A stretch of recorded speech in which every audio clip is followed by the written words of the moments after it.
Self-control is overrated.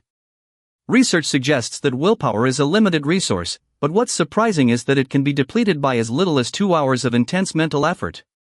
This means that our self-control is not a constant, but rather a fluctuating force that can be exhausted, making it less reliable than we think.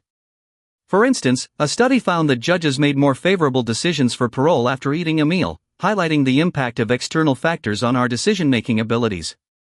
When it comes to achieving our goals, we often think that self-control is the key.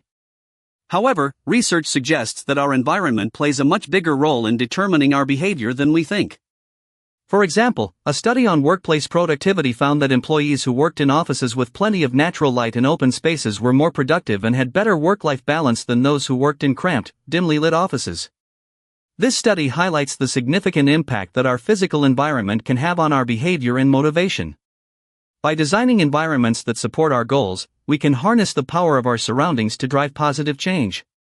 In fact, the study showed that employees who worked in well-designed offices were more likely to meet their deadlines and have higher job satisfaction. This suggests that rather than relying solely on self-control, we should focus on creating environments that support our success. By doing so, we can tap into the powerful influence of our surroundings and achieve our goals more easily. Discipline is often misunderstood as being solely about self-control, but in reality, it's about creating systems and habits that support our goals. A great example of this is the story of Gary Vaynerchuk, a successful entrepreneur who built his business empire through strategic planning and habit formation. Vaynerchuk doesn't talk about having ironclad self-control. Instead, he focuses on creating an environment that supports his goals, from waking up at 6 a.m. every day to dedicating specific times for work and family. He's developed a system that works for him, and that's what allows him to be disciplined, not some innate ability to resist temptation.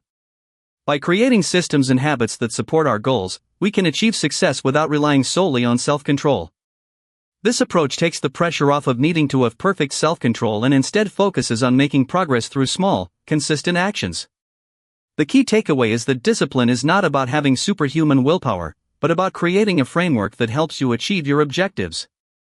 In conclusion, we've seen that self-control is not the sole determining factor in achieving our goals. Our environment and the systems we create play a much bigger role than we often give them credit for. By understanding how our surroundings influence our behavior and by creating habits that support our objectives, we can unlock a more effective approach to discipline. This mindset shift can be incredibly empowering, allowing us to focus on what really drives our success. The key takeaway is that discipline is not about exerting willpower, but about designing our lives to work for us, not against us.